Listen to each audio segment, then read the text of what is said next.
Monty, big shout out and thank you for your time on the episode. Really appreciated all the knowledge that you have and everything that you had to bring to the table, man. Great episode. Glad you were here and hope you're having a great day. Cheers. Cool. So, Monty, you were just telling me why you have your name a certain way because you have another name. Yeah. So I've had a lot of bad experiences, and so my process with being a landlord and finding people and stuff like that is to just never give up everything about me. Like they don't need to know my real name. My name is Evermont. Cool. I'll call myself Monty. Other people have called me Monty throughout my life, so it's something I respond to. It's no big deal. But if it was somebody trying to break into one of my empty units and steal the copper out of it or something like that, they're not going to be able to look up my name, find my place, and wreck my house or go in it and squat in it while there's nobody there. It makes it a lot easier for me, so I don't have to worry about these things. And then sometimes during the interview process, you upset people and they might want to go by your house and throw a brick through the window. You don't know. Right. So it's better to just, start offensive right from the gate and don't be giving up all your information. Interesting.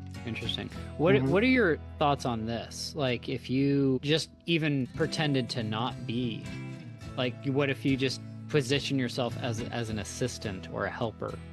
And anyone who's watching this who's like, where do I go for legal help? I'm going to give a big shout out to Amanda Russell. She's always been my go-to person, and I really appreciate her time and energy and everything that she does. She's just a great person. So thanks for listening to this, and I hope you guys check her out as well. Cheers.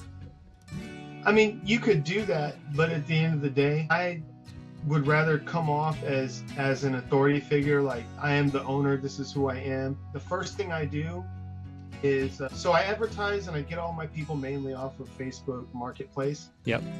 But Facebook Marketplace is really insanely liberal, and you're not allowed to speak your mind. You're not allowed to say what you want. Right. And if you offend people and they report you, even though you've said nothing wrong, done nothing wrong, you can get kicked out of the marketplace. And that happened to me for 1 year one time, and I didn't even do anything. So I have refined my process so that I advertise on Facebook Marketplace, and the first thing I do is I just give them my phone number, or I have them give me their phone number, and I call them, so that all my communications are off of, I got what I wanted. I got the potential lead for the tenant, and now I have everything I need from Facebook Marketplace in that regard. I don't need to use them as a communication medium. I don't need them all up in my business.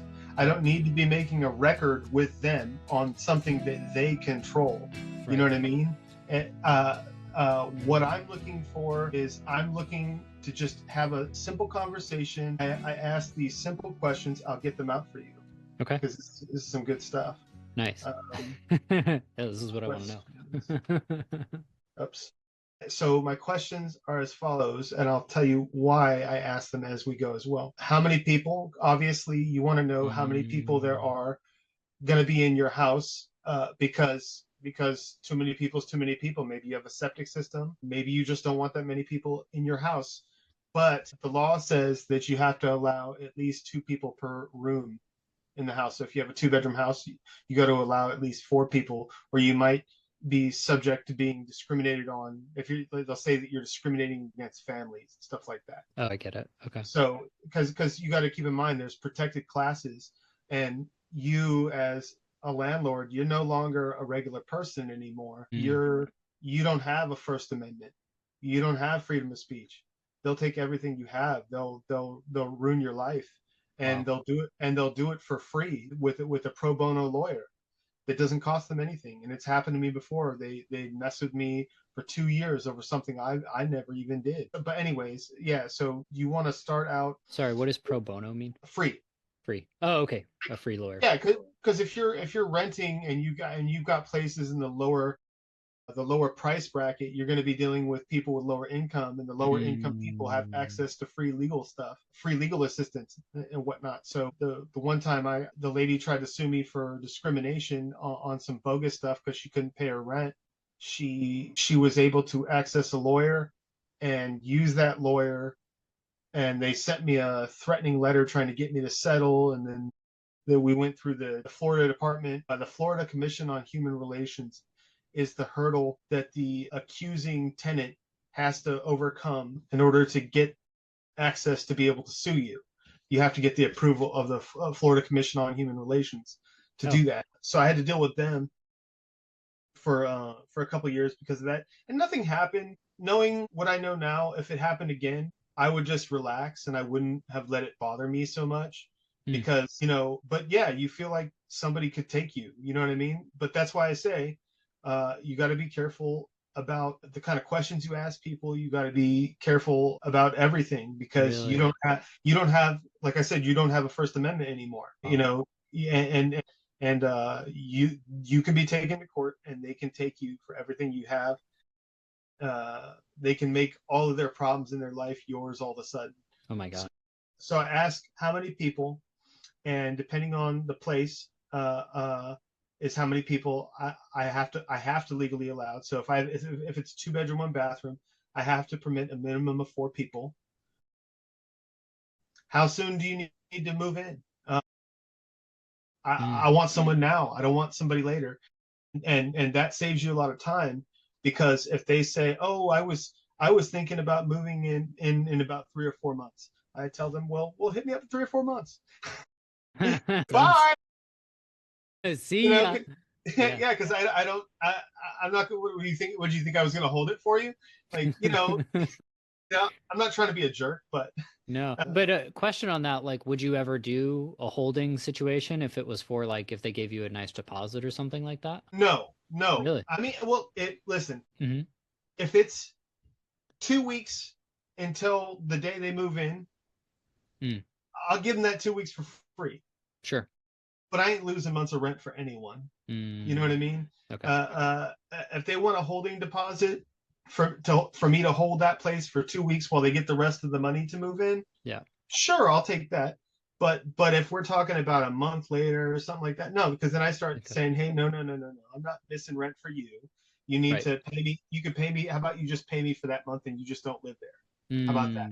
Because that's what you're asking of me. You're asking me to basically give you this money, even though you're not receiving anything, so you don't feel like you're getting anything. Yeah. But I'm definitely giving something, Yeah. So yeah, I don't like anybody that much. Okay. And that brings me to a quick side point. Always have your rentals at the highest market value you can, unless you really like your tenants, because if you're undervalued by $300 a month, you can do the math on that and just times that by 12. 300 times 12 is $3,600. And then you ask yourself the question, do you like this person enough? Would you just walk over to them and hand them $3,600? Never thought of it like that. Yeah. So I try to think in terms like that because it keeps me grounded in my business. Let me see here. Yeah. And then my next question is, how long do you want to stay? Because I'm not a motel, and people often say we wanted to be there for 4 or 5 months. No. We do year leases only. Unless there are specific situations like the tiny house in my backyard, I only do month to month for that because it's in my house, it's where I live, it's same piece of property, and if somebody makes me feel uncomfortable for my family, I would like to be able to get rid of them in the shortest amount of time possible. And just out of curiosity on that, how many times have you asked someone to move out? Even just a rough number. Once. Okay. Once. Yeah, I had this guy, his name was Anthony, and he moved into my house and he was staying in one of my rooms, and he was a cool guy, I guess, but he did a lot of annoying things. And the last straw was when he broke my jacuzzi by turning the breaker on while the jacuzzi didn't have any water in it because I was cleaning it.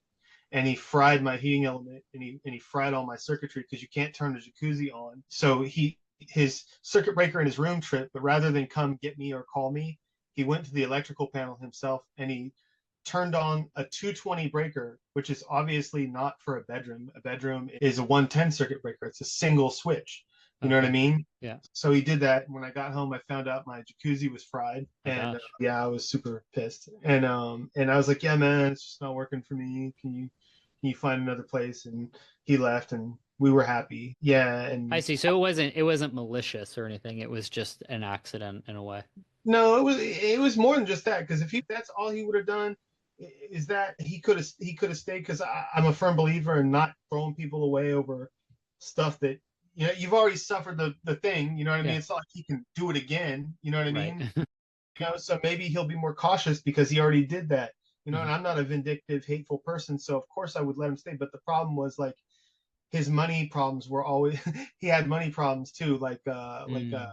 like he had notices coming in the mail about his car payments, and I never opened up the mail, but I know what that envelope looks like. Right. You know what I mean? What I'd be cooking dinner with my family, like, what are we having tonight? Like every freaking night, and I don't mind sharing food with people. Oh, But right. But he's staying in the house with your family and he's asking, "What are we eating tonight?"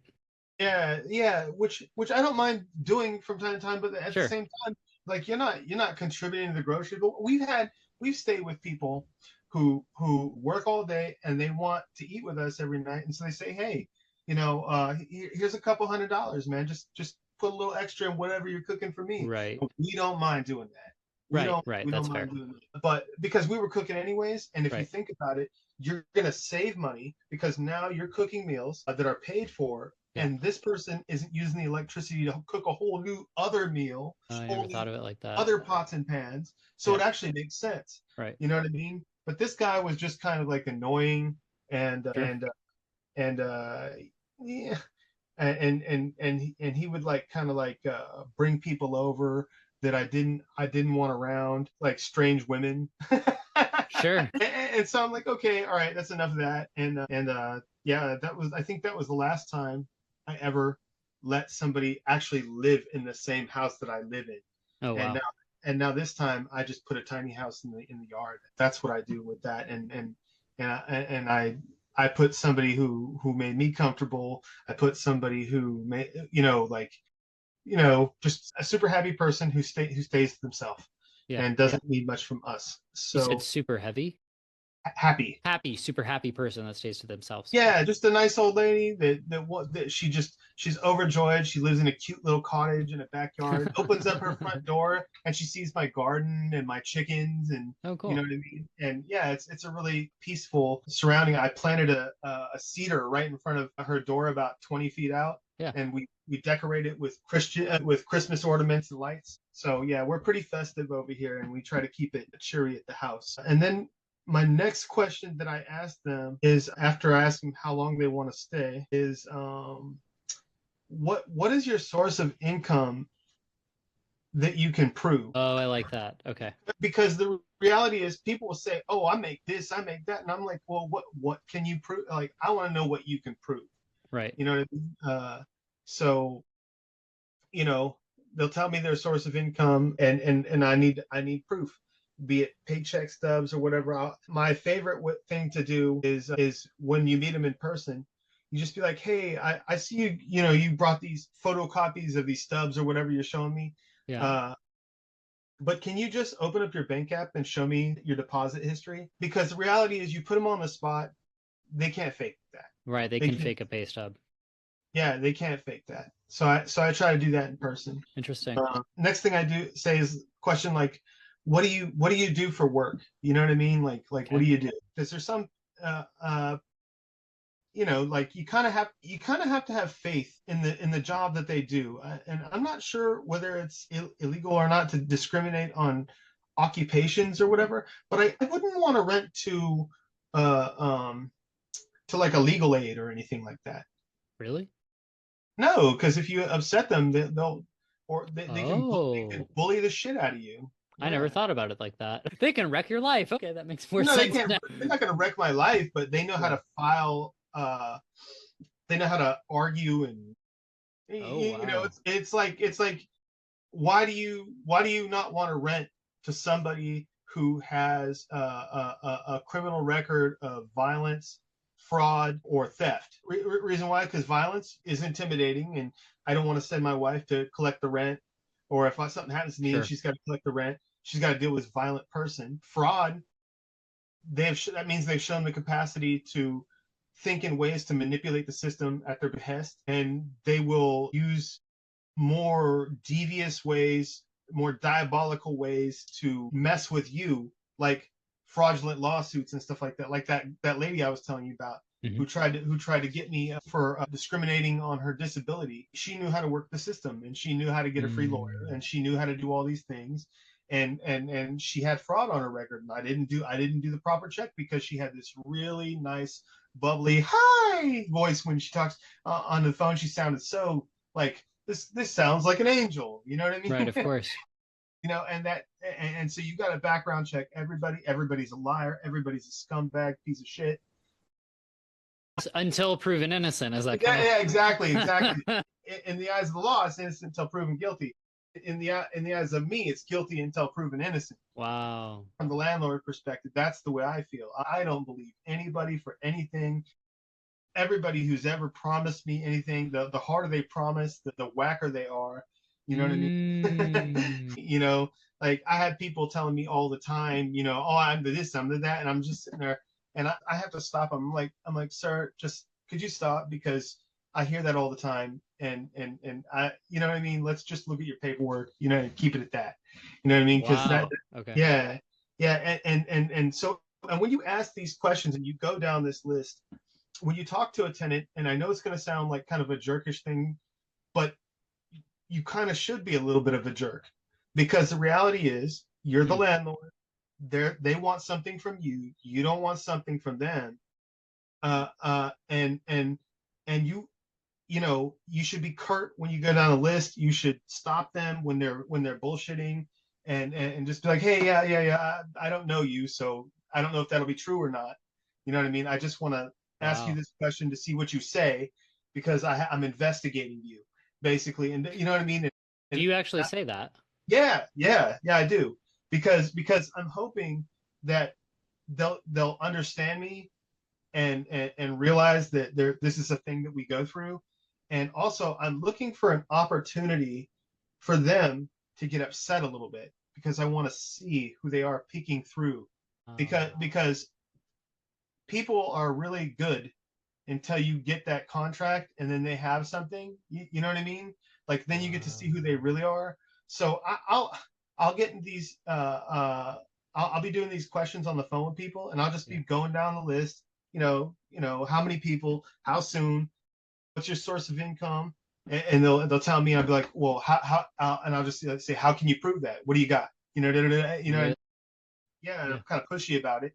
And I was like, because I need proof, you know. And then if they start getting edgy or upset, uh, I know that is kind of red flag, because Mm. if you really need something and you have the money, and you really just want to get into a place, you're going to give me what I want from you. You're going to give me the information that I need to know. And then some people will have everything you need, and they're fully qualified, but the only thing they don't have is the attitude that I'm looking for, because I don't need a mouthy boss. I need a subservient tenant trying to make me happy as much as I'm trying to make them happy. When you Right. call me and something breaks, I'm there immediately fixing it. Plumbing, electrical, air conditioning, I do it all.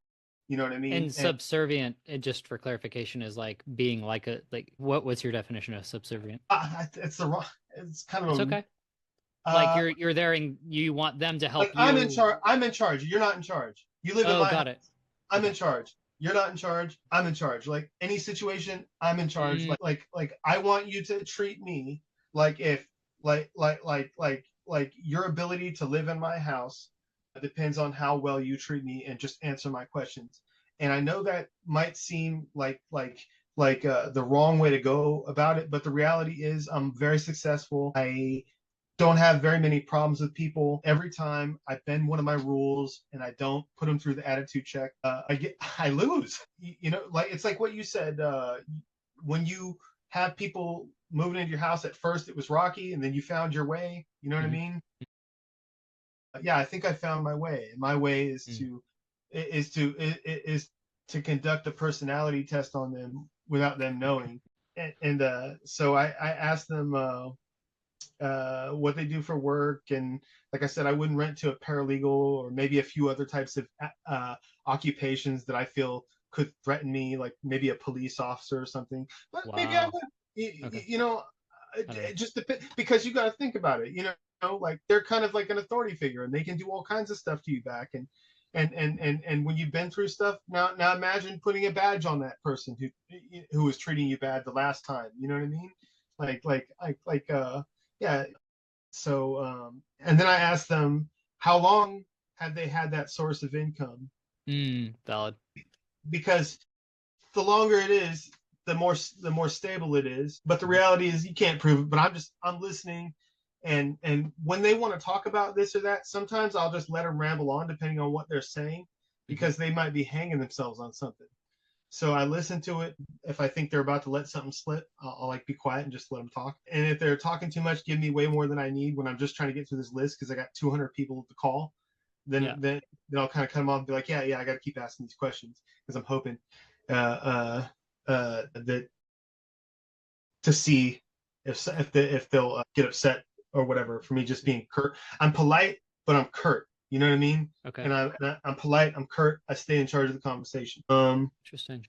Let me see. So, how long they've had the source of income is a good thing to ask because it indicates stability. Then I ask if they have any evictions or criminal charges or judgments. I won't rent to anybody with evictions. Uh, Hmm. and but I also won't say no to anybody. So if somebody tells me they have an eviction, I turn around and I tell them, "Do you have the ability to pay me?" I always ask them, and I mean, because if they're gonna give you like $10,000 to move in your place, like, dude, evict them again. Who cares? It's not a big deal at that point. Yeah, evict them again. No big deal. It's Hmm. fine. I see. So the only way that you'd really consider it if someone had an eviction is if they could say yes to those things. Well, it's all about money. It's all about money. That's the only thing I really discriminate on aside from criminal record. You know what I Mhm. mean? So And then I ask, So just for clarification on it then, like, do you know what we are or not allowed to say or talk about? Like, is everything that you focus on mainly the technical legal parts that we're allowed to say, this is what I'm asking about? okay, so let me put it to you this way. You got to think about all the different types of protected classes of people there are out there. You have race protections, you have family protections, you have sexual orientation protection, Hmm. you have religious protections. There's very few things that you can legally discriminate on, and some of them that you might not believe, but you can. Uh, would be testing the waters. So you can discriminate on money, you can discriminate on income amounts. Income source is on the fence. You know what I mean? For instance, maybe you could get in trouble for not renting to a police officer, but that's also kind of political, which is completely legal. Like I could say I'm not going to rent to a Democrat. You can do that?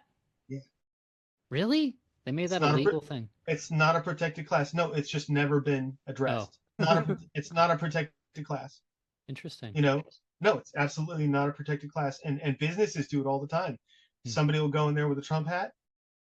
No, sir, we don't, sir. We don't do that here. I You know think what I that's mean? kind of like, yeah, shame on them for doing something like Well, that but anyway. that but Like it's a I'm as a landlord, as somebody who has lost their First Amendment, the yeah. more I wish all protections for everyone would go away, because then we could start having real conversations. I wouldn't have to hide my feelings about this or that, Okay. because I would know now you can't sue me and now I have my First Amendment back. You know what I Mm. mean? And then once we can start having those real conversations, then we could start making headway as a society. But we have a government that doesn't want us to be able to have these conversations, because the more victims there are, the more power the government gets, the more laws they can create, the more actions they can have, the smarter I gotta be, the harder, the more knowledgeable I have to be just so I can exist and not be sued. So the only things I discriminate on is your criminal record, the amount of money, and the amount of money you make. Sometimes I discriminate on the source of income, depending on if I think like, like if it's a stripper, like, and like I don't think you have to take that, you know what I mean? Because you can't, they can't even prove they just got wads of cash, you know what I mean? How do I know this person's not a drug dealer? You know what I mean? Mm. How do I know they're not going to bring this crap to my house, or cause drama or something like that? Right. So there's really those, that's why those are the things that I like to keep it to when I discriminate, because we all discriminate. That word, there's a big stigma around discrimination, because you get sued for it and whatnot.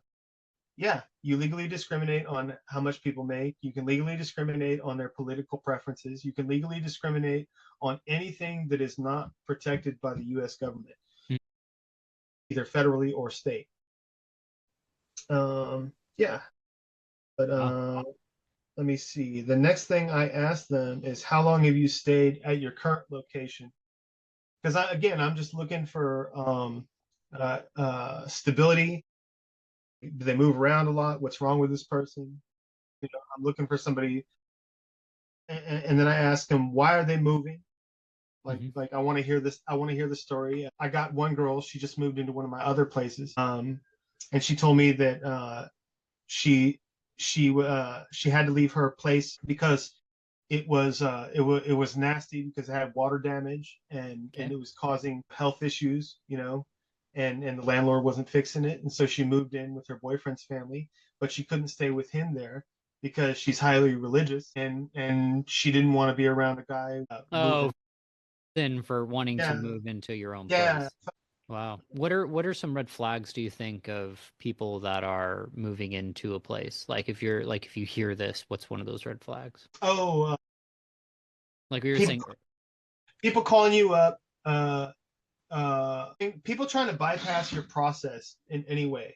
So my process Mm, is first, uh, we initiate on Facebook, hmm and I don't answer questions on Facebook for reasons I told you, hmm because I don't need Facebook up in my business.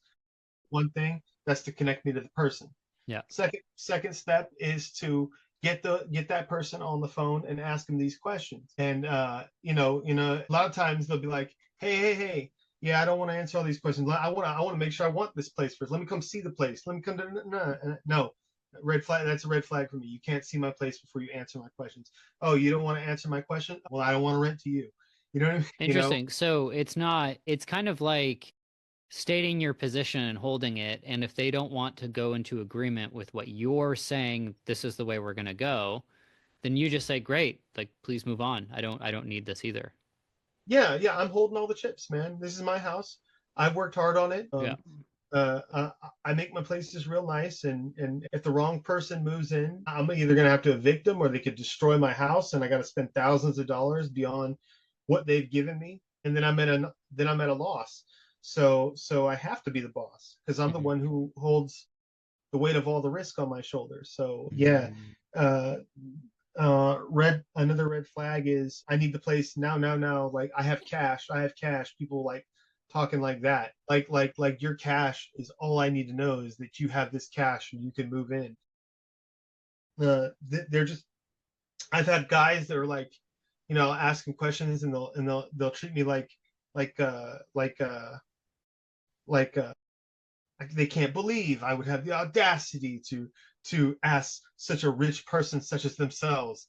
And they're like, I'll pay you $6,000 right now. And they're acting like that, but they don't want to answer all my questions. But those questions are like super important. They're also, so I need the right attitude out of a person. I Interesting. need compliance. I need them to just be really soft spoken, and non-combative, and just answer my questions, and don't make a big deal out of anything, because Wow. the reality is, none of my questions can be used to burn you. You know what I mean? So what, I know how much money you make. So what, I know why you want to leave your house. That doesn't hurt you. Just out of curiosity, like, how long have you been doing it? Because I know that you mentioned you helped your another family member out with this too. So my mom bought a resort in Missouri I'm 40 years old now. She bought a resort in Missouri when I was 19, 20 years Oh old. my gosh. And so when she did that, it was like a bunch of cottages by the Lake of the Ozarks, and Which we state had, is this? huh? What Missouri. state? Missouri. Missouri. Sorry. Yeah. Thanks. So I had to help her rent those out. And in the summertime it was easy because people wanted to stay there and like summer there on the lake. But Of in the course. wintertime, the lake everything's cold. The lake freezes over partially, and there's nothing special about it for people who want to stay around. So you got to rent to the locals, and the locals were just like a bunch of troublemakers, alcoholics, meth addicts, people Wow. who girls who work at the strip clubs, Mm. you name it, we dealt with it. And she eventually ended up subdividing that into lakefront cottages and selling it. But I got my experience there. So what was your question again? My bad, I have Alzheimer's. You're good. Um, How long have you been doing it for? oh yes, how long have I been doing it for? So I started out there, and then I worked there doing that, and she ended up buying another one.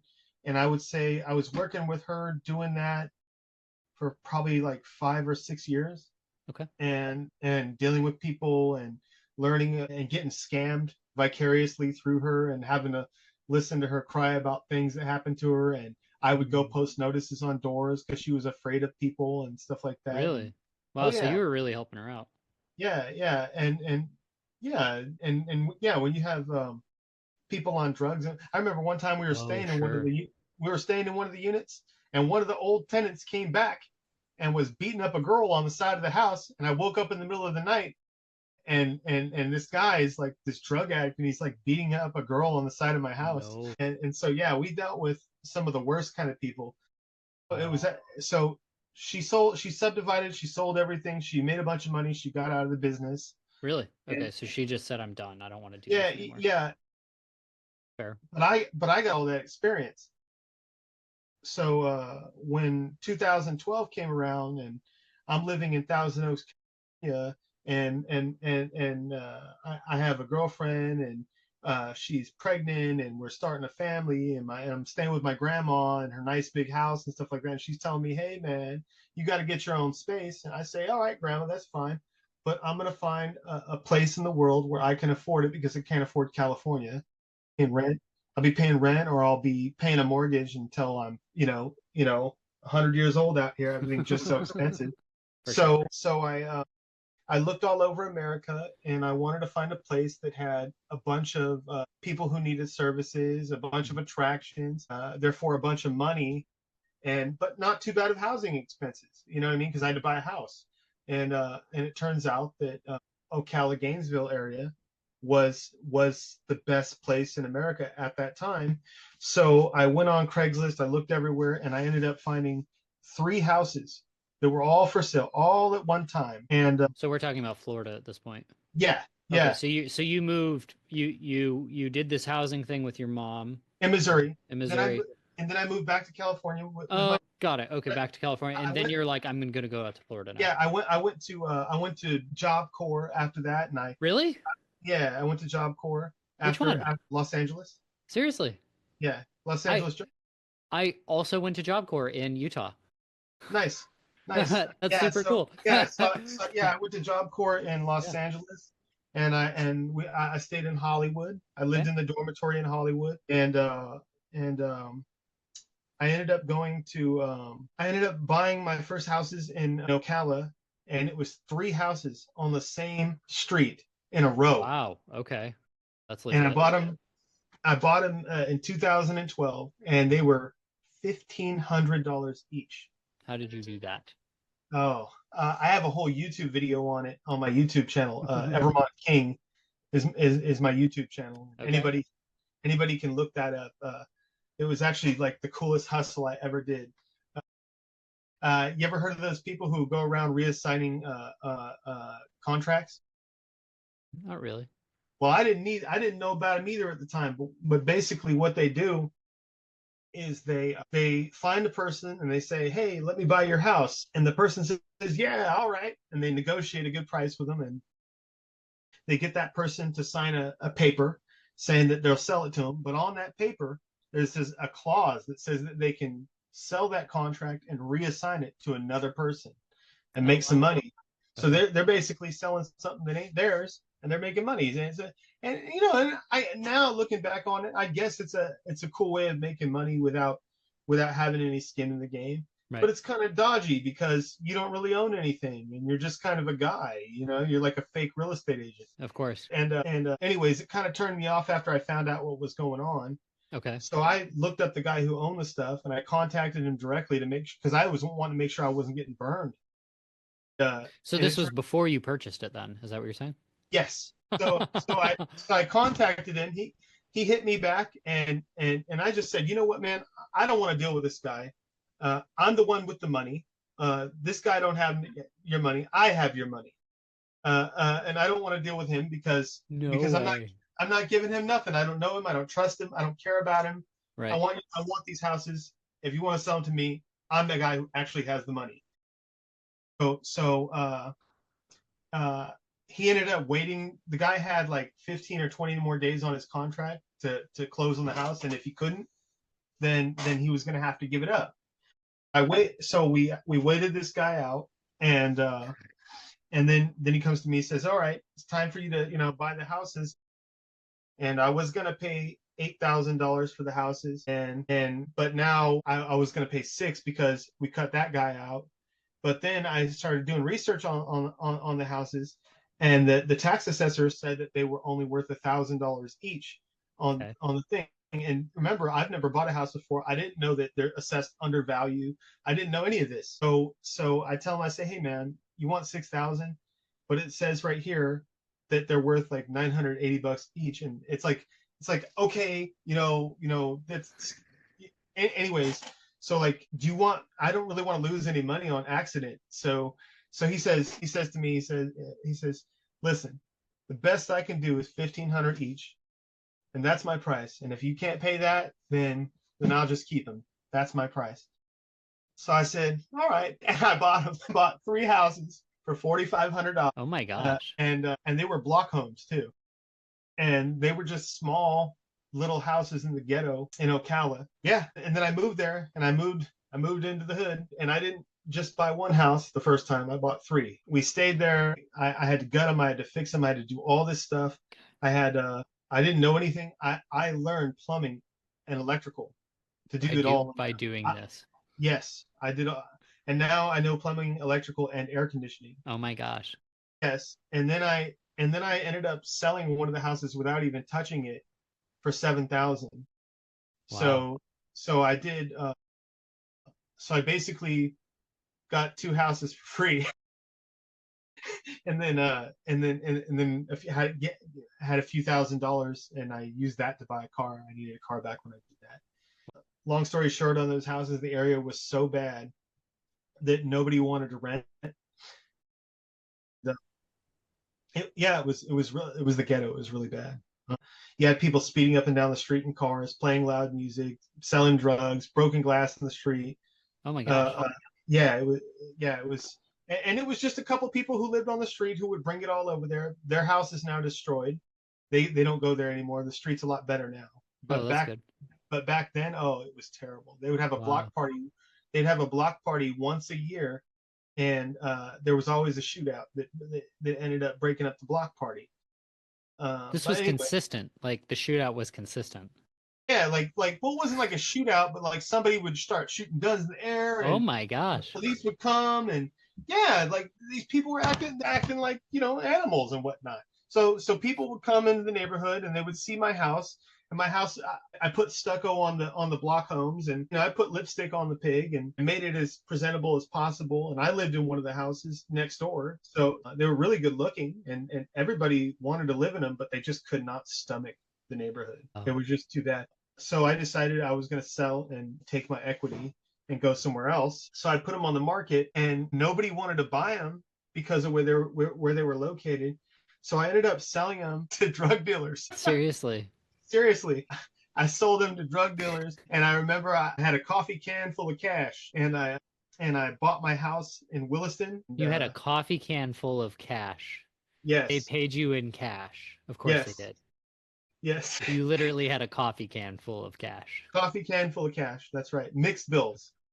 dirty Wow. to build, and you have to get into an affordable situation, and you got to live where you can afford to live. They always say there's a housing problem. There's a housing problem. No, there's not. There's an expectation problem, because the reality is I could go get a house in West Virginia for $5,000. I could go get a house in Georgia for $15,000. I could go get a house in Alabama for $13,000. I can Wow. get a house anywhere. You can afford to buy a house. You just can't afford to buy one where you want to live. You have to move where you can afford to live. Otherwise, you're going to be perpetually in a situation that you can never get out of. And that's the problem with most people in America, is that they're stuck in their own expectations and their own ignorance, and they're unwilling to do what they need to do to get ahead. And to get something you've never had, you have to do something you've never done. So To get anyway, something you've never have, you have to do something you've never done. I like that. That makes yeah, sense. yeah. Yeah, how are So you supposed to get the thing that you've never had? If you keep doing the same thing, you're going to get the same result, but you have to do something different to get a different result. that's right. Makes That's right. sense. So anyways, yeah, I said a lot. No, But it's great, man. I really like what you're saying actually because it gives me a lot of perspective on the amount of like how fortunate I am because like I never really had to like go through that type of experience where I was like buying houses and like in a place that was also filled with drug dealers or having to sell it to a drug dealer or anything like that. And it's nice. I was actually talking with someone just the other day who was in the military and they had to go serve in another country and like they were being shot at. They had like bombs essentially going off to them. And I was like, I never knew that this was a type of thing that like people have to go through simply just because I just never had to do any of those things. I was never exposed to it. I never have to, fortunately I never have to go through those things, but I really appreciate someone filling me in on how bad it can be or what is occurring in someone else's life because it's like whoa like totally changes my perspective like I thought my problems were here they're here like I don't like I'm not like I think I'm going through something but in reality it's just like I should be more fortunate for what I do have and think with it in that sort of viewpoint. yeah, yeah. Well, if you're gonna suffer. If you're gonna suffer for a reason. You know what I mean? Sure. Yeah, anybody can live in a shitty situation, Yeah. but why not aim your suffering? Why not aim it? Mm, You know, you could live in an apartment in California with 3 bedrooms with 12 people of course. to live, and you could live in this crazy shitty situation and suffer and get absolutely nowhere because expenses are so high. Right. Of course.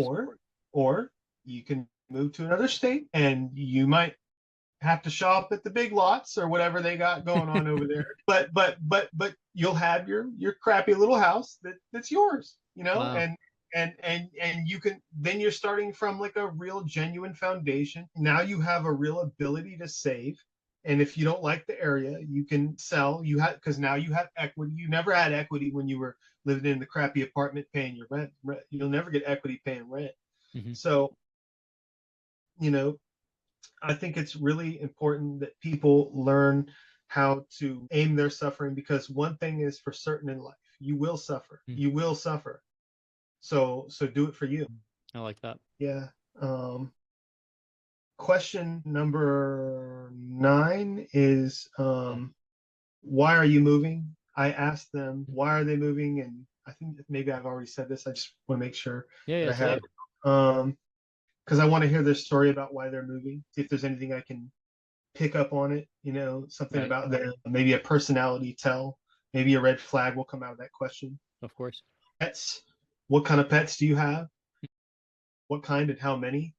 Because some people will say, yeah, I got pits, and maybe you're the kind of person who's like, okay, I'll rent somebody with a pit bull, but how many?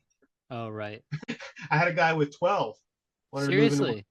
Yeah, he was like thought he was a pit bull rescue or something. No, sir. And another thing is, I will rent to people with dogs. I like renting to people with dogs Oh, really? Why? because nobody else will, and people are really Oh, particular. And so you get somebody who's a good person, and they have a dog, and they'll stay there forever because nobody else will do it. And if you up their rent, they'll pay it. And if their dog oh breaks my something, gosh. they'll fix it. They love their animals. I have 3 dogs and I love them so much. You know what I mean? And you know, Wow. I never thought about that. That's a really great perspective. yeah, at the end of the day, you want to make your place a happy place where people want to stay because Of you're in the course. business of collecting rent every month and having the least amount of problems. So happy. I tell my tenants all the time, I say, if there's a light fixture or something you want, if there's something nice that you're willing to pay for that you want, or something that maybe it's not that big of a deal that maybe you think it should be my responsibility, tell me. I'll get you something. You know what I mean? Figure it out. I'll upgrade the ceiling fan. I'll put in automatic color changing lights. I'll help you install security cameras. Yeah. I'll help you do whatever you want because that means you're investing into my place. And if you're investing into my place, you're going to stay there longer. You're going to be happier. And it gives me an opportunity to further earn their patronage. You know what I mean? Wow. And patronage is like their honor or respect or something along No, those lines. They're continuous. They're paying me. Patronage is like if I go to your store, I'm patron. If I go to your store, buy your Patron of your store. products. Let me see here. Wow. This is great, man. I never would have thought about this kind of stuff. Very cool. I mean, I don't care what your credit score is because the reality is every tenant is going to have something wrong with them. And you want that because and you got to look at it like this. If they were perfect, they would own a house and you wouldn't get business. So they're all going to have some kind of hole in their financial game plan. They're going to have a hole, and that's where you come in to fill it because they can't afford the house, and so you meet that need for them. So you really got to think about that when you're talking about credit scores. And so I consider anything under a 700 to be low. Anything under a 700? Yeah, Okay. I consider it to be low, and then the further it gets, I start looking for extra deposit money. I've heard you say this a couple times. Like if you're dealing with someone with an eviction, you ask them, "Can you do first, last months and put a 5,000 or some eviction? You got an eviction? I'm setting a really hard price. I'm gonna think like, and I'm like, yo, you did some messed up stuff. You made a guy have to like take you to court to get you out of their house. Wow. You did something to deserve that. Wow. Okay. Knowing more, you won't have because if you get that eviction successfully on me, nobody's gonna want to rent to me. Of course not. And I'll be chopped liver for the rest of my life. Wow. But if I'm and I'm gonna be homeless anyways. Right. I'm gonna be homeless. Just move out. So what's the big deal? Just get out. And that's so question on this particular point. If you're running up against an eviction process or like someone who could potentially that you're like, I'm going to have to evict this guy, would you ever just have the conversation with them at first and say, I do. Oh, really? I do. I had it this morning. I told him, I said, hey man, you signed up for a year and all my contracts, this is what they say. They start out talking about the amount of rent that we're agreeing upon. But what we're really agreeing upon is a full year, and a full year has a full number. So that if it says it right there, they owe me for this entire. This is what they agreed to. This is the contract that it says it right there. Bold letters. They owe me $18,000 if they can't pay. Year. Wow. Okay, so wow. You're almost please correct me if I'm wrong on this. You're almost pigeonholing them in a way and saying you already are in debt to me this much money. Okay. No, what would you say? I'm saying it's a bargaining chip. Okay. So you don't have to evict people. Okay. It's a bargaining chip for the people who have good income, who try to do things that are bad to you. Everybody needs to try to position themselves to be in the least stressful position, because this is a really stressful job sometimes. And I'm trying to achieve financial independence, and they're trying to get a place to live, and they've got all these holes in their financial plans that make them kind of risky. The more holes, the more risky. So I want to guarantee that I get 1 year out of you. If you try to leave before that year is over, you still owe me the rest of that year. So if you have the money, cool, I'll get it. And if you don't have the money, because every time I have to rent my place, you have to keep in mind, I lose 2 to 3 months because I'm picky, right? So it's not just, you know, I'm not pigeonholing them; they're pigeonholing me. Somebody's getting pigeonholed. Either I'm getting taken advantage of, or they are. Yeah. You know what I mean? And I'm not. I don't know. I don't want to lose. I don't want to lose. I want to be successful at this. I think about how am I going to make money? How am I going to get my next place? What do I have to do to make sure these people are going to be held accountable? And if they decide that they want to break the contract, how do I get them out peacefully with the least amount of damage to me, and I get to keep a little bit of money for myself to make up for the next couple months I'm about to lose. You know what I mean? So I've never in my life held somebody to the full 18,000 or 10,000 or whatever, because most people just don't have it. Right. But I do use it to my advantage to say, no, listen, if you're going to leave, that's fine, but leave immediately. And no, you're not getting any of your deposit back. No, you're not getting anything back because you owe me this, you owe me that. And the last thing you want to do is get an eviction and then a judgment on your record for this whole year. You know what I mean? Which is what's going to happen. So why don't you just get out of my house now and let me rent out my place? Because if you were going to be homeless, you were going to be homeless anyways. You know, call your friends, surf a couch. I'm not your friend. I don't owe you anything. You know what I mean? Like I'm bummed too. I thought you were the one. You know what I mean? You led me to believe. You made all these promises. You told me right in my lease. It says right here, I have the appropriate income to afford this. You know what I mean? It says something like that, and they initial that. They certify that they have that money to do that. So this guy who I'm evicting currently right now, or I'm going to be if he doesn't do what he's supposed to do. This is the first month. You know what I mean? This is the first month. Extremely bad impression, and I'm going to be merciless because bro, you told me you made a lot of money. You can't, you know what I mean? You lied to me basically, and now you're expecting me to absorb your bad financial planning. You know what I mean? And I'm not going to do that. And so I'll start pointing out that he owes me $18,000 or whatever, and I'll say, I'm willing to let you out of that, but you got to go now. You know what I mean? Fine, go get with your church, go get with your family. Everybody's got parents. Figure out what you got to figure out, because if I evict 45 days from now, what's going to happen is the police are going to put your stuff out. You're going to be out, and you're going to be in the same situation on the streets. But is that how long an eviction goes for? Just by the way, 45 days. In my county, it takes about 45 days. Really? So it's not like a year-long time frame or whatever. It's like you basically file an eviction, and then 45 days from that filing, they have to leave. Is that right? It depends. I file it as fast as I can. I serve notices as fast as I can, because I know that there are certain things that could lead for things to be extended. There's liberal judges who side with people, especially if they have kids, and they use the landlords like a credit card, and they'll say, oh, well, this person will just owe you that money. Well, they're never going to pay. I'm going to chase them down for what?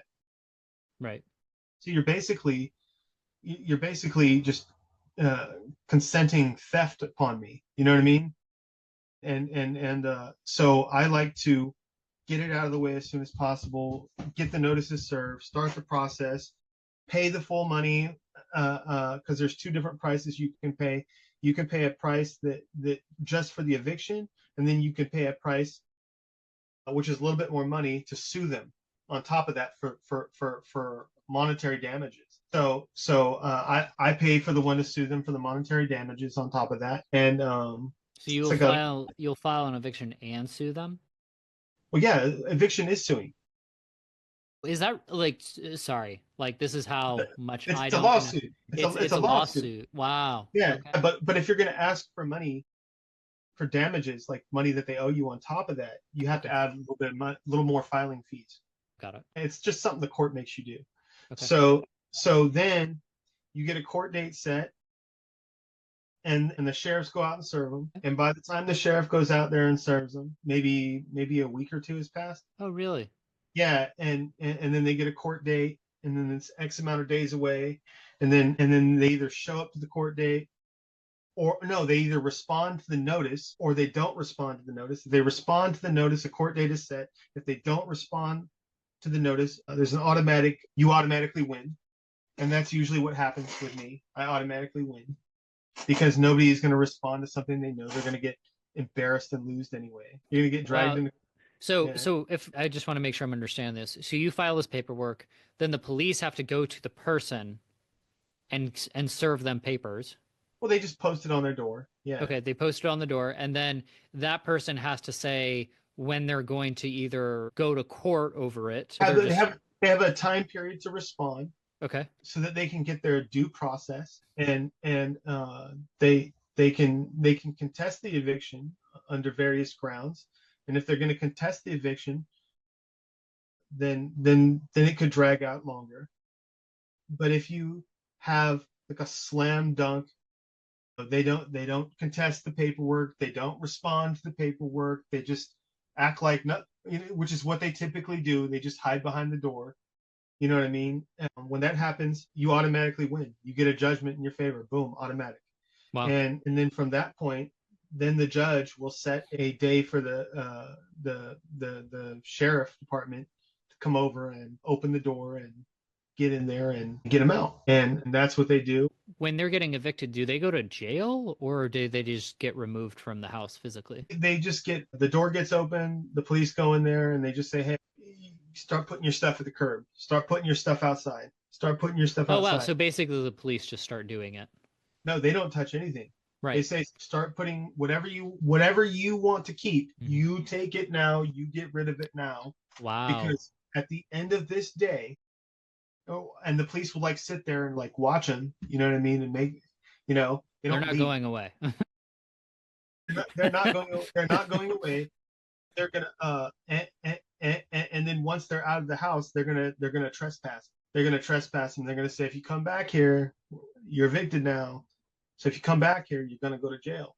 You don't live wow. Here. Okay. And if they don't have a car, they send them walking down the road. If they got a car, they send them driving down the road. Wow. Yeah. Like it's kind of a sad situation, but it's sure. like, there's a million different living situations for people, and people got to stop trying to live above their means, whatever it is. If you don't want to work and you want to live whatever life you want to live, just go camp. Just be a camper. You know sure. what I mean? Get yourself a gym membership and have your own little campsite. You know what I mean? And go shower at the gym and cook your food over a fire, whatever. You know what I mean? But don't try to take my shelter that I built and do all these things. You know what I mean? And I don't want an eviction. Me personally, I'm telling you, I would much rather be homeless than have an eviction, because an eviction, you're going to be homeless for a lot longer. and that's what I tell people. That makes sense. I sent this guy a text message. I said, I really feel bad for you, because I would hate to see you get an eviction, because it's so much worse than being homeless. You actually just start texting people that. Yeah. Wow. Okay. Yeah. Sorry, coming from Montana, and not having to go through all of this stuff, we're in Montana, people are very cultured just to be nice and respectful. And this is all just very eye-opening. There's no nice way to evict somebody.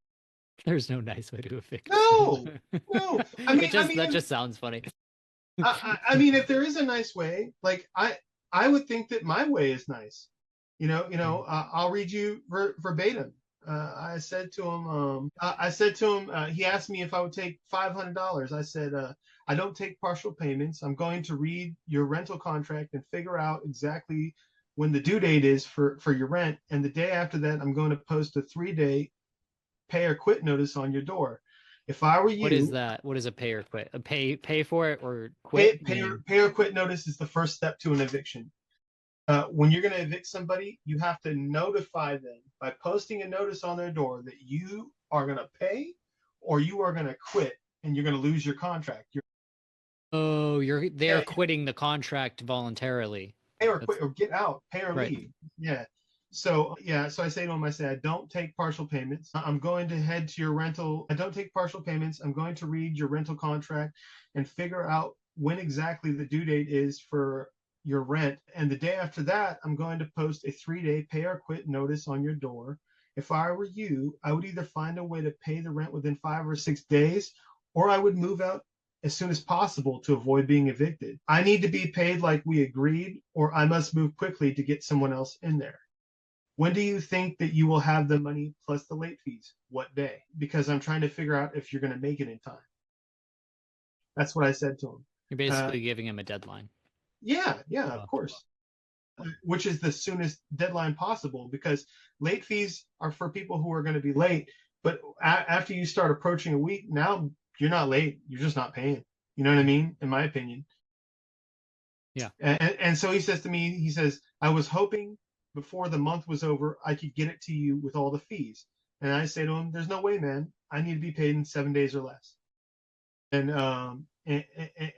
and I was, and he was like, okay. So I was like, you should find another place to live that you can afford. I desperately need to be paid on time. And I do, because I took out a loan to remodel the house and split it. So I have like loans and credit card debt, and I'll be fine if he doesn't pay me rent, but why should I? You know what I mean? Like, I put yourself in that kind of position. yeah, like, why do I have to put myself in this position for this guy who lied to me and said he could afford it, but he can't?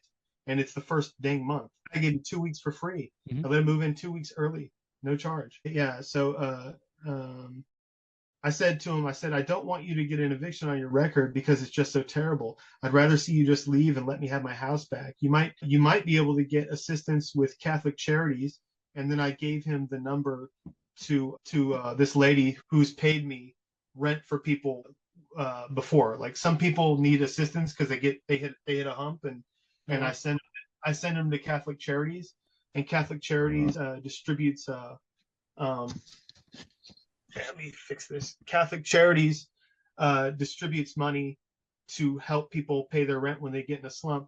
So if he can get that, that might get him a month rent paid. So I'm actually trying to help him. You know what I mean? Yeah. But if he can't, then and he gets evicted, and I end up in front of a judge, I could say, look, Your Honor, he said that he could afford it. Here, there's a signature right there, right? And he couldn't afford it. He said that he was making this amount of money. He says it right there. He wasn't. You know what I mean? Then I even though that was the case, I sent him to a charitable organization to try to get him to pay his rent. He didn't go. He didn't do what he was supposed to do. And now, because that's kind of what you're doing, but they kind of did it to themselves. It's like, like, nobody gave me the house. I had to buy it. Nobody fixed that house for me. I did it. I got back pains from doing all that work. I crawled underneath the house. I crawled underneath that house and got stung by a scorpion. That's funny, man. Yeah. Wow. So let me see if I got any more questions. I can tell you that I asked these people. I like how this interview has gone over, like, not only just these in between kind of side quests, we could say, but like it has there's like a mission here. Like, we have these questions that this is where you go off. Yeah. I figured that would be good for me to go through the questions. Yeah. Because each question leads to a whole school of thought. You know what I mean? And like philosophy behind it. From losing everything. Most people are one paycheck away from losing everything. Wow. Not everybody's got 10 grand in the bank. You know what I mean? And the times that I do, it's hard for me to keep it there. Well, but even I don't really want to keep it there because it's not my personality. My personality is, why would I have 10, 20, 30, $50,000 in the bank? Why would I do that when the government is printing out money every 2 seconds, devaluing it? You know what I mean? I need to buy something. I need to invest somewhere. So I try to keep my money as a minimum as I can. And the moment I start getting some big, vast sum of money, I'm like, all right, I got to do something with this. I got to do something. So I have to get rid of this. What is it doing I here? do. I do. It should. I do. I do. It shouldn't be there. It shouldn't be there. And you only save money for your next investment, until you Wow. reach that amount, and then, and then, and then you do it. Yeah, people who save money are money saving types who just save for years and years. Like they're really hurting themselves. They're really hurting themselves. Totally. Yeah, there's no Yeah. point. They're devaluing their money instantly. We're taxed. We're getting taxed right now. Yeah. Every time they send another couple billion to Ukraine, and they do it every other day, by the way, just so you know, if you're paying attention. I don't care what your political stance is or whatever. I've been liberal and I've been conservative. I've been both sides, but Yeah. I can tell you this: them spending money that they don't have accounted for with the tax revenue, it is a form of tax. It's just another tax. I don't even think we should pay taxes. Nobody should pay taxes. They should just print more money, because that's what they do anyways. Right.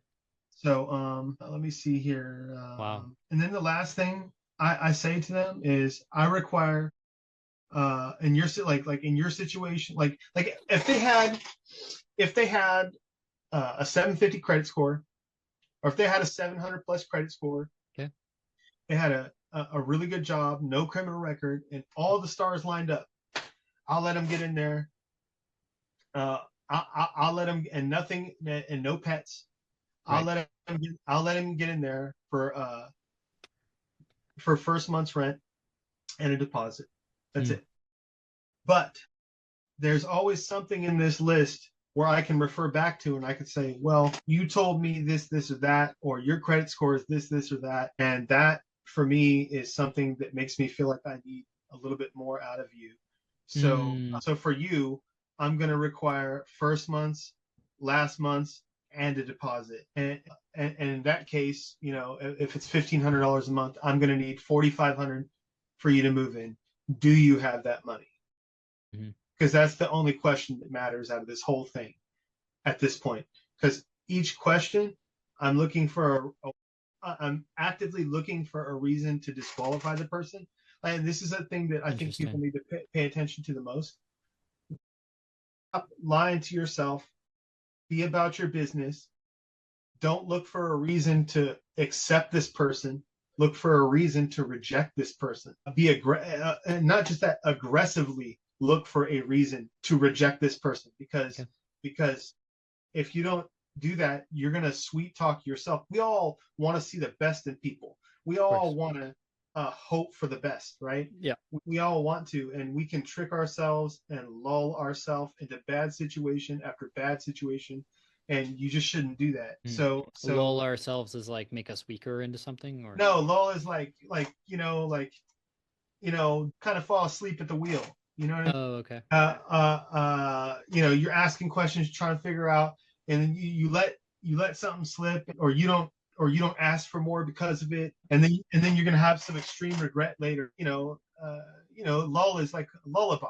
You know what I mean? Yeah. I like it. So I'll tell them what the requirement is for the deposit situation and stuff like that, whatever it is for them, and I'll ask them, do you have this money? And if they say no, then I'll say, okay, well, I guess contact me when you do, and the interview's over at that moment. You know what I mean? That's right. Yeah. And if they do have the money and they're ready to go, well, hey, come on. At that point, go. I get their email from them. I send them a link to a third-party background check and credit score company, and I cross-reference everything they tell me with what I find on there. And if things don't match up, they better have a good excuse. Otherwise, I'll kick them to the curb. If you told me you don't have an eviction and you do, you're not sorry. I don't deal with liars. If you tell me your credit score is good and it's terrible, okay, why? What's going on? And it better make sense. Yeah, and then after that, and keep in mind, they haven't after the questions, after they successfully answer all my questions, then I want to show them the place. They haven't seen the place yet. All they've seen is, all this is before they've even seen anything. Yes. And they don't know my name. They know Monty. Wow. They know Monty, and they haven't even seen my place yet. And so after After the questions, I tell them, okay, well, when do you want to go see the place? I feel comfortable giving you the address now. And that's a lot of people don't want to answer my questions till they see the place. I don't want nothing to do with those people. I don't want nothing to Really? do You with just immediately disqualify them. That's right. Because this is my process. These questions are harmless. And let me read them to you quickly so you can. Please. I was going to ask. How many people? How soon do you need to move in? How long do you want to stay? What's your source of income and how much you can prove? What do you do for work? How long have you had that source of income? Evictions, criminal charges, or judgments? How long have you stayed in your current location? Why are you moving? Pets? How many and what kind? What's the credit score? And I require, and then my requirement for the money depending on their situation. Yeah. And I hit them with a number and ask them if they have that money. Wow. All of these questions are not very personal. It's fair. Nobody can really come back at you and say, "Oh, that's private information." This is private. I didn't ask you for your social security number. Yeah. I didn't ask you where you work. I asked you what you do. I didn't ask you, I didn't ask you anything really that personal. You know what I mean? I didn't. You don't want to tell me how much money you make? Well, then you just can't live here. Okay. I kind of need to know that. That's like a little bit important. Yeah, that's right.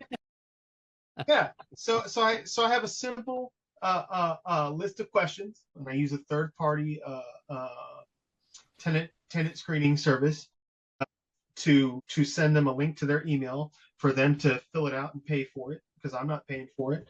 The one I use, I forget what it's called, but it's only like $25. You know what I mean? Easy. Yeah. And if somebody I've had people who have a problem with that, disqualified. Really, you just disqualify. If you're gonna have an issue with $25, this is dumb. Yeah. It's disqualified because you're hiding something. It's not the $25. You're hiding something. Sure. Yeah, I get it. It's not the $25, and you want me to pay the $25. So when I figure out what you're hiding, it was my expense, and you didn't lose any money. And that's the way they do it, and that's how they do it. So I make them pay that money, and I tell them, I say, I hope all your questions your answers to my questions are truthful and honest, because this background check is going to tell me a lot, and I just want you to know that, you know what I mean. And I ask them, is there anything you think I should know about you? I need to write that down, but yeah, I give them a chance to talk or whatever, and then after the background check, and after they see the place, we do the background check, because I want them to see the place in person before they're spending any money. It only makes sense, right, to see the place in person before you're asking them to spend money, because then if you try to get them to do the background check first, now you're the con artist. Now you look like the con. Right. You know what I mean? Like you have to be like real. There's a lot of scam places they're just trying to get you to spend some money. You have to show them the place first, and then get them to pay for something. Okay, that makes sense. Yep. And I'm also, if I sense while they're there that they feel like maybe I don't own the place or something like that, I'll bust out my ID and show them my ID as well. Okay. I'll show my ID. I'll take them on a tax assessor. I'll show them that I own it. You know what I mean? Like I've had situations where people were acting like they didn't trust me or whatever for whatever reason. Okay. And it's understandable because there's a lot of rental scams out there. People who are acting like they're renting something. Questions, and I hope people can learn something from my process. I'm always looking to learn something from somebody else's process. Do you have a process? Yeah, I'm a lot. I'll just put it this way: I'm a lot less experienced, and so the biggest thing that I do is I just assume everyone's lying to me. So the biggest thing I do is I like to ask for all the referrals, and I want to get all the information that they're telling me in relation to where they lived, what kind, like what the property address is, and what they just anything along those lines, and who they rented from. And then I call that person that I want the previous landlord the most. And then what I go through is I ask them all the same questions. And I basically do a comparison between, is this the house that they're talking about? Because I can obviously look up that information on Google really easy. And I will ask the questions in such a way where I'm not making it direct. I'm like, oh wow, like how long have you lived there for? Oh, how many bedrooms does it have? Because I'm asking these questions in a way where I'm curious, but I'm actually just trying to fact check them. And if something's missing in that alignment, it's really easy to tell if they're a liar about it or not. Yeah, that's a good sneaky way of getting it done. That's a good sneaky way of getting it done. Yeah, because I mean, if and I did this successfully once, and it was the best. He was like the best tenant I could have ever asked for. Like, and it was interesting because I actually trusted his referrals because he wasn't talking himself up. That was the interesting thing. Like, he was just like, yeah, this is what I do. Here's what I make. I lived with these people and everything like that. And then I talked to the guy he was living with previously, and he was actually talking him up. He was saying, "Oh yeah, he took ownership over this thing when he didn't have to, essentially. He put his foot in the door and he said, "Hey, I'll manage all of the utilities for the house," because it was a living situation where it was 5 people in a house and he was basically in charge. But he was getting all the money over to the landlord, and I was like, that's the kind of person I want to live at my house. Even if he's not doing the same thing or taking his responsibility, I don't care about that. I care for the fact that someone else is saying these things about them. Everything's lining up. And I want more references than less, because I don't like asking the person who I'm talking to, because they're just doing everything they can to get in. Like, I do the same thing when I'm trying to get a job. I'm trying to tell them all the good stuff about me. Yep. Yep. And so I depend more on these references because they don't have as much skin in the game. Like, if he gets denied, it's not really like they lose anything on it. And so I want to ask them more for their opinion than his or that What person's. what what kind of entrance fees are you looking for? Don't tell me amounts. Just tell me your like. Do you do first and deposit? Do you do first and last? What do you do? How do you? I usually just go off of a deposit amount. I've never looked at doing first or last month's rent or anything like that. I mean, Even yeah, yeah, yeah. I I was mean, just and that's probably just from lack of experience, and I've never seen anybody else do it from my from own. from my cottage in the. It's like a room, like it's kind of Yeah, like a yeah, room rent situation, except for it has its own little bathroom and sure. cute little kitchen. I wish if she didn't live there, I would make that part of the podcast and somehow walk you guys in there. I'm Ah, so proud of it. Anyways, yeah, I basically just I charge her a small amount, and I just ask for a $500 deposit. You know what I mean? Just something small. You know what I mean? Shouldn't right. have no animals or anything like that. Oh, I see. Uh, yeah. So you ask for a little deposit for the people with their rooms and whatnot. Yeah, for sure. That's like something I worked up to. Like, it's so funny that, there's all these like I'm probably just what there's a certain word I'm looking for, but just lack of experience is a lot of it. And I'm really glad that we're starting to do, like, I'm doing this podcast, because I'm like, how you can't really call. Like, I tried to go to the authorities and being like, hey, what's the thing, what are the things around here, you know what I mean? Like, I was actively looking for like a networking group of people who also do this. Oh, landlord stuff. Yeah, Oh, okay. Yeah. And you're on the Facebook group, Florida I Landlords, I right? just I just recently got into it. Yeah. Listen, that's an excellent group, man. If Nice. if you're watching this podcast and you're not in the group Florida Landlords Unite, you need to get in there, because that has had all the best information for the state Mm. of Florida for me. Anytime I get into a pickle, I've always asked people. Anytime Wow. somebody else gets into a pickle, I always got a way of jumping in and helping and answering questions. Huh. And yeah, there you just everybody wants to help. Nobody wants to talk crap. It's a good group of people. Cool. I didn't know that. That's awesome. Yeah, so much knowledge. That's awesome. That's Yeah. awesome. So And I just wanted to figure this out.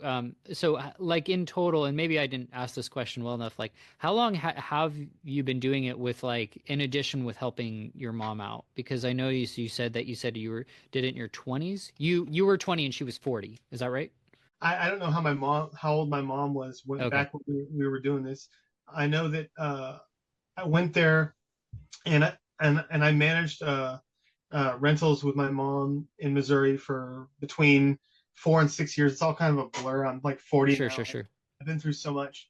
Uh, um, so and then I started doing it again in 2012 when I bought those 3 houses, sold them, and then I moved out to a better area. Now I Yeah. live in I bought a house in Williston, and then I recently moved to the place where I'm at right now. This is Bronson. Anyways, I would say I've been managing property probably around 15 years total. Seriously, nice job. Yeah, Nice job.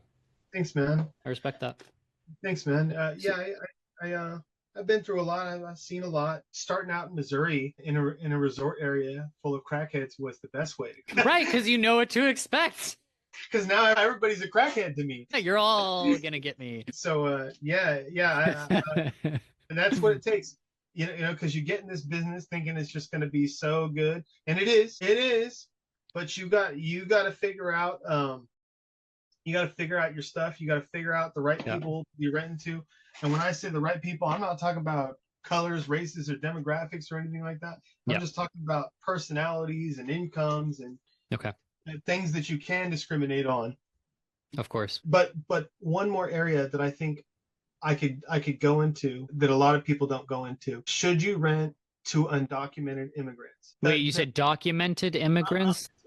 So illegal immigrants? Yes. Okay. The law does not protect them. You could disqualify them based on them being illegal immigrants in the state of Florida. Really? Yeah. In a state like California or a liberal area, you might get in trouble for some stuff like that, because they're like sanctuaries and stuff like that, and there's crazy liberal laws that could get you all hemmed up. But honestly, if you're managing properties in those areas, I think you should get the hell out of there, and you should sell those places and go somewhere where you have power over your own property, like the state of Florida. Because I got it. Yeah, but staying on topic, undocumented immigrants are, in my opinion, some of the very best tenants. Really? Yeah, because they don't want beef. They don't want problems. They don't want any issues.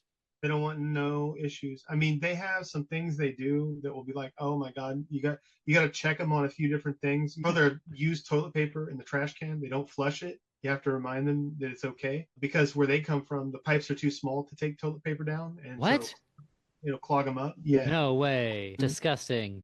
It is, but that sounds like it just smells bad. Yeah. So they do things like that. You know what I mean? They'll try to put too many people in your house. Of course, because they're just trying to send money home. You know what I mean? Wow. They're here to make money so they can buy a house and improve their situation where they came from. They want to go back. Okay. They want to go back, and they want to go back with a success story. Right. You know what I mean? Right. They come here to be big success, and in my experience, they pay their rent on time, and if they have to leave, they do not want to go to court. They do not want any problems. So if they're gonna break a contract, they're gonna leave, and you're gonna keep their full deposit. You're gonna keep everything, and you're not gonna lose. You won't have to evict them.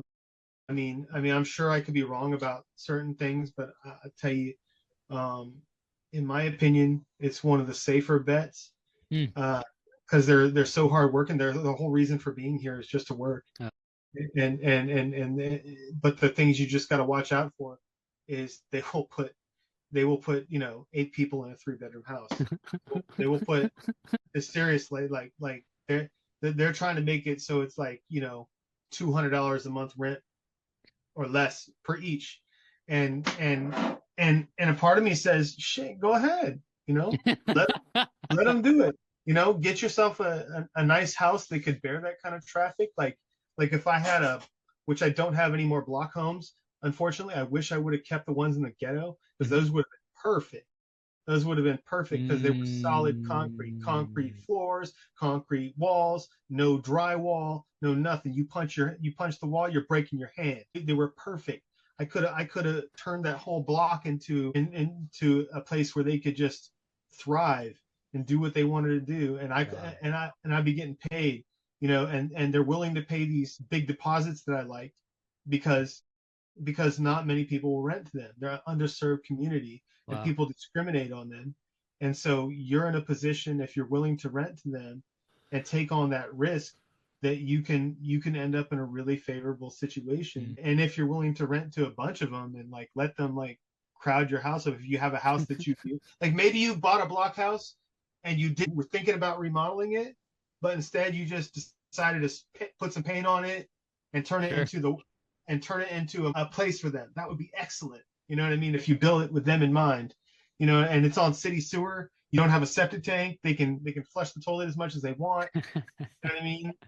Question for you on this. What do you think about if they lived there, paid less, and also had them remodel the house if they're like a construction type of person? I don't intermingling my business with tenants like that. Really? Yeah, I don't want to do that. I do all my own work. So I mean, maybe it might work for you, but the reality is, this is all I do. So when I get a chance to remodel one of my houses or do something, man, oh, I'm stoked. I'm stoked. I'm I go every time I drive by Lowe's, I stop the car, park in one of the pro spots right up close to the door, Okay.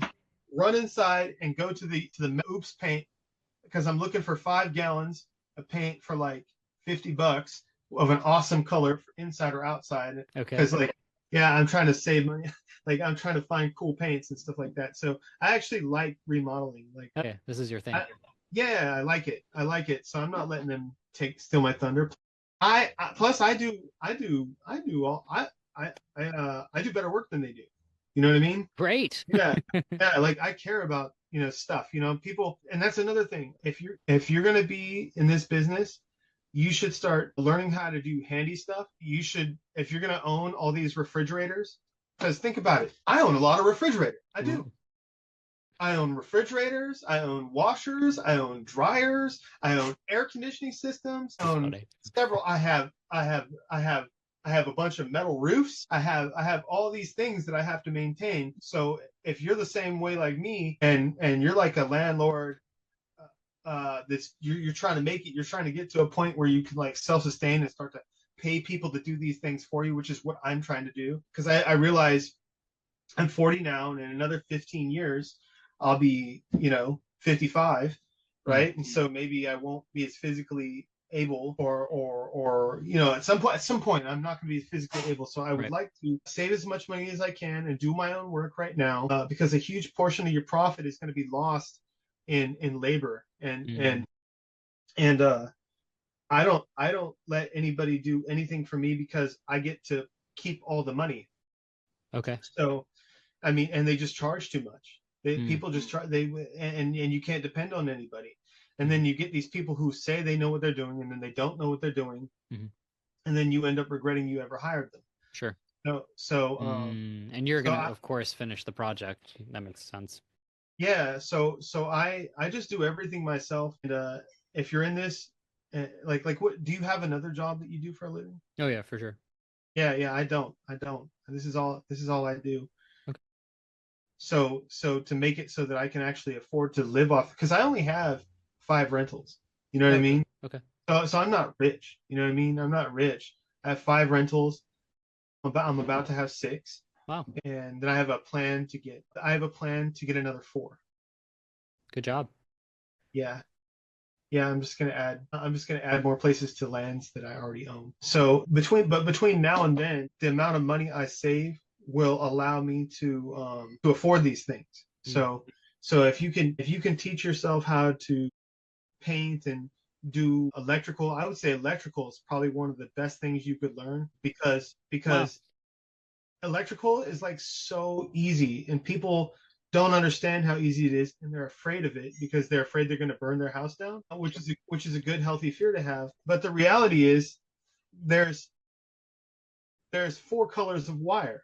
You have a red, a black, a white, and a bare copper. Red and black are hots, and they're the 2 poles of the panel.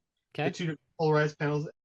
They're 120 on each side. You add them together, you make 220, 240, whatever, Yeah. right? and then you got the white, that's the neutral, and Okay. then you got the ground. And if you learn what those four things mean, I mean, it's child's play. Wow. It's child's play. And just so I just want to clarify this because I used to weld, right? And I used Yeah. to, and I've done some electrical work, and so I have some idea on what these things are. But for the life of me, and maybe I should just look it up on like on Google or ChatGPT. What exactly does the ground do? Because I know the electricity is circulating, but I'm looking at it from like, what purpose does the ground have? Is it because it like the ground makes it so that it can circulate, or what is No, the no, the ground is a safety feature. So the ground is a bare copper wire, and the reason why it doesn't have any insulation on the outside of it, it's because it's the one. It's like the alarm. It's the thing that protects everything. Like if a circuit wasn't grounded, box or whatever, okay? and you on the metal box, they Yeah. screw it. They connect it to where if the bare metal ever becomes energized by a wire coming loose, it trips the breaker and turns everything off. So it So helps. just I want to make sure I understand that. So if there's too much electricity, it'll go to the ground and then trip the breaker and turn everything No, off. no, not too much electricity. If if the power wire gets shorted to the ground, okay, so you've got the power wire Okay. and you have the box, and the Okay. box is made out of metal, and it's got a wire screwed to it. And Okay. if the power wire touches the metal box, it would be energized. But since it Mm. has the ground wire, it would create a spark, and then it would trip the circuit in the circuit breaker box. Oh wow. Okay. Yeah, it's a safety feature. It's a Cool. safety feature. I like And it. you should read about it more because Yeah. it's really not that scary. And it's really cool what you can do with power that you would never expect you could. Like for instance, I was showing my daughter the other day. We were in a trailer off the ground, so Okay. our feet were not grounded. Okay. And and uh and I was showing her that I could pass an electrical current through my body, and I had a no contact voltage meter.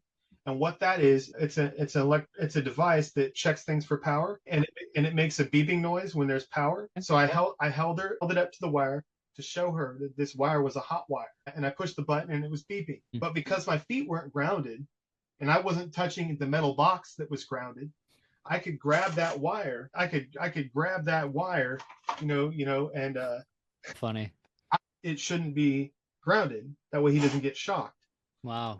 Uh, uh, um, and that's why when you're working in a hot panel, you got to be really careful not to be putting both hands in the panel at the same time and touching grounds and touching hots and all that stuff. You have to be real careful about how you pull things apart. Sometimes you got to work on a live panel, but I'm not saying that homeowners should learn how to work on their live panels. I'm saying that they should learn how to work on basic electricity, because hiring an electrician to come out and put in a ceiling fan, hundreds of dollars for that. Or you could learn how to screw in a few wires and do it yourself, and you just did it for the cost of the ceiling fan, no problem. Your electrical outlet's not working. That's a huge deal for somebody who's afraid of electricity and doesn't understand. It's not so big of a deal for somebody who knows to go get an outlet checker. You just plug it into the outlet, and it tells you what's wrong with it by the lights that are on it. It tells you exactly what's wrong with it, and then you leave it plugged in, and you turn off the breaker one by one until the light goes off on the outlet, so you know it's not hot anymore. Okay. And then you just go switch out that outlet and put a new one on. Wow. Cool. So I mean, like, your money in the business is going to be made by learning your own maintenance stuff. Because if you pay for every little thing and you have a bunch of units, it can easily make it not a good profitable business. Right. If you're constantly having to invest, that makes sense. Yeah, well, because something's always breaking. And then I do an individual surge protector for every microwave, like over the range, and I do a surge protector for the refrigerator, because what happens is a tree will hit the power lines, and then it'll cause the wires to get shorted out together. It'll send a power spike and destroy all your appliances. Oh my gosh. Yeah. So if you don't have a surge protector on your refrigerator, and on your above the range microwave, and then put a whole house surge protector on your main panel. Mm-hmm. Like it could just cost. It's like, how can you afford not to have those things? They're just so cheap in comparison to. And I did all the labor myself. I replaced it. It's not that big of a deal for me, but I was thinking to myself while I was doing it, I couldn't imagine. I couldn't imagine just being a homeowner, who didn't know everything that I know. Like that must really hurt for those guys. Anyways, So are we like, just for clarity, a surge protector is basically just that outlet strip that has like several attachments? You're not talking about that. No, those have some surge protection in them, but a surge protector is so a whole house surge protector gets screwed onto the side of the panel. Okay. And it's two wires, and it gets its own breaker in the box, and it's designed to take all the damage before from a power spike that's incoming. It absorbs the power spike before it hits your stuff. Okay. So, it's designed like one of these. No. Type in whole house surge protector. Oh, just scroll down. There they are, right there. Yep, that's one for the whole house. And yeah, you can pay anywhere from $59 to $2,000. And also your power company often will offer for a monthly fee a power surge protector. And really, you can pay for it as well. Yes, but the problem with them is that they'll charge you a monthly fee. But why would you pay that monthly fee when you could just have one installed yourself and then it's done? Right. You know what I mean? And if you know anything about power, just put it in. No big deal. I think if a person wanted to learn electricity, they could learn it in a matter of maybe 3 days. It's like learning to drive a car is more complex. Is it really? Yes. You're making it so simple. It's like, this is all you do. It's true. No, but it's true. That's cool. People like plumbing and electricity are the same thing. The wires have current flowing through them. The pipes have water flowing through them. Wires have switches on them. Right. Pipes have valves on them. Huh. It's the same thing. Wow. I never thought about it like that. It's the same thing. And a bare copper wire can be only one thing. It can only be a ground. So once you understand that and what you're supposed to do with it, what are you supposed to do with the ground? You're supposed to ground bare metal devices. So if you have a bare metal box, you got to bare metal that, and then on every outlet and every switch, there is a green screw, and you also ground that, because the frame of the outlet and the frame of the switch is made out of metal. So you're just protecting things. A white is almost always a neutral. Sometimes it's a hot, but you gotta, you'll learn how to test these things. Like for instance, a ground is always a neutral because they're connected at the meter. The neutral wire and the ground to every outlet on the house is connected together. It's a common point where they come together. So if you wanted to test to see if the white wire was a hot wire, you would take one lead of the test lead and put it to the ground, and you take the other one and put it to the white. And if it lit up, then you would know that white wire is actually a hot wire, not just a neutral. Because sometimes the white wire is used as a hot wire in a light switch. Yeah. So sometimes you have to know that. But most of the time that's not really like that's rare, but it happens. But most of the time, if you're just replacing an outlet or you're just replacing a light fixture, all you have to do is put the wires right back the way you found them. You know what I mean? You're just swapping something out. You don't even need to think. You just swap it out. So my favorite ceiling fans are the ones that the new ones that you can find on Amazon. They've got like a cage around them, and they're more like a smaller fan. It's not like big old blades where the thing wobbles. Right. Yeah, that's what I got in my room. That's what I put in all my places now, because they're quieter, they're easier to install, they're lightweight. Nice. The lights are dim. They look awesome. Everybody loves them. Oh, that's cool. Anyways, I'm trying to think. Is there anything else we need to? Honestly, I feel like we're at a good point. I think I would like to have you on as a guest again, but I think at this point this has been a really good episode. Yeah, and I'll try to think of other important things I think we should cover for the next time, because I know there's a lot more to say. I used my list as a good grounding point Oh, totally. That was great. to bring us through this. Yeah, and maybe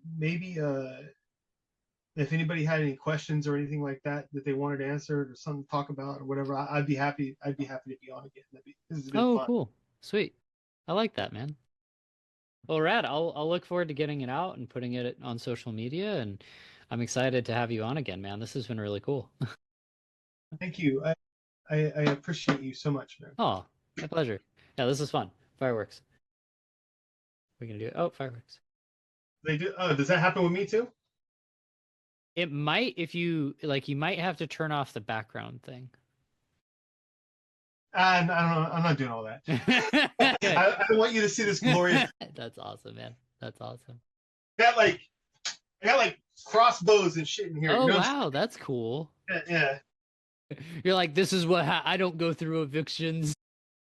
Yeah. You can either be hunted or leave. Yeah. I do Walking Dead Daryl style. What does that mean? You know Daryl from Walking Dead? Okay, got it. Yeah, The yeah, guy yeah, with yeah. the crossbow. Okay. Yeah. Yeah. Anyways, yeah, man. I've had a let me see if there's anything else I think. Yes. Anyways, Ian, thank you Of for course. having me. I Yeah, man, appreciate it. this It's was been really awesome. good. And don't be afraid, holler at me, you know what I mean? Please. Yeah, thank you. And yeah, man, we'll talk soon. Thank you for having me on your podcast. Of course. Yeah, you're more than welcome. My pleasure. My pleasure. You helped me out a lot, that's for sure. Thanks. Yeah, you're welcome. Glad I could be of service. Right on. Cool. Well, I'll get this all set up and ready, and then yeah, let's just keep talking. Sounds good. Cool, brother. Alrighty. Have a good one. Take care. Cheers.